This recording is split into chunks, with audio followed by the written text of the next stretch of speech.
Speaking now to Claus Schultze from ERRIN. Klaus, the debate on the future of regional policy is well and truly underway. Do you like the direction it's moving, or where do you think it should be moving?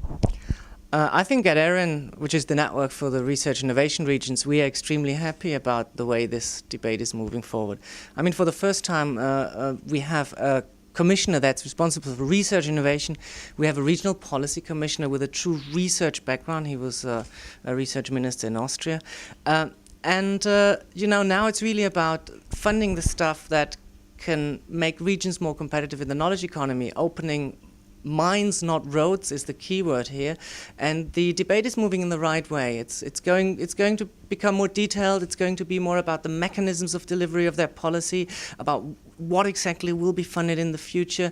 But I think it's a very good debate, and we're very happy with that, and we're providing a lot of input for that as well as a network. In your opinion, are the research and innovation strategies outlined by the EU 2020 also moving in the right direction? And should regional policy tie in with that? I mean, the point about this EU 2020 strategy is that we need a more integrated policy making, because now you have a very pillarized policy making. You have policy for the research community, you have policy for the regions, you have policy for industry, and EU 2020 says we need to have, you know, everything of that tie more closely into each other, so we don't do double funding and we achieve more leverage on the ground. So what's set there and what, you know, Barroso outlined as his vision for research and innovation is clearly linked to regional policy, because regional policy can enable those regions that are not excellent to, you know, get closer to the excellent regions and catch up with them. And those regions in the middle ground, they can, you know, further deepen their, you know, smart specialization strategies and become more successful. So the present regional policy, the one thing we don't want in this present debate is let's say that people say, you know, we don't need to fund the regions that are already kind of good. We just need to fund the poor regions, because that leaves everybody less well off.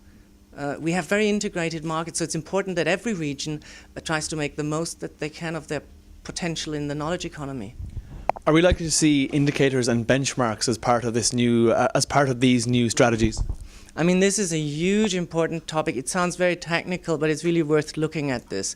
Because, I mean, if you have a policy, you need to measure whether it's successful, and then you have to discuss, you know, what kind of indicators do we have. The statistical situation at the moment, as I understand it, so I'm not an expert, is also that we don't necessarily have all the data we need to measure the innovation environment in the regions and how it's moving forward.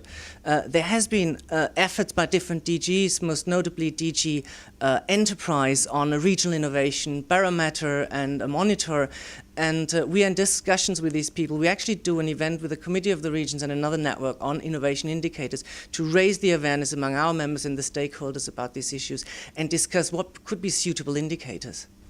Finally, how do you think the EU should go about improving the capacities of regions to take ownership of these issues?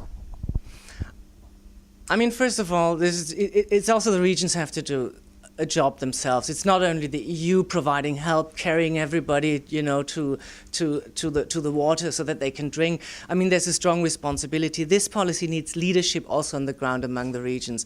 So you know, it's not only the EU that can support this, but what the EU can do is, first of all, the whole awareness raising. The Committee of the Regions, the Commission should do probably another effort to make clear we need integrated strategies at a regional level. In order to ground EU 2020 in the regions, there has to be an effort also at the regional level, not only at the EU level, and also at the national level, so that different ministries don't act independently of each other and don't talk to each other. This has to stop for, you know, really getting Europe on par with other big economies. I mean, this is all at stake. It's about growth, it's about jobs, it's about the people's lives, it's about our pensions, the future of our kids. So there's a lot at stake, you know, and regional policy is at the core of that. On that note, Claus Schultze of ERRIN, thank you very much. Thank you.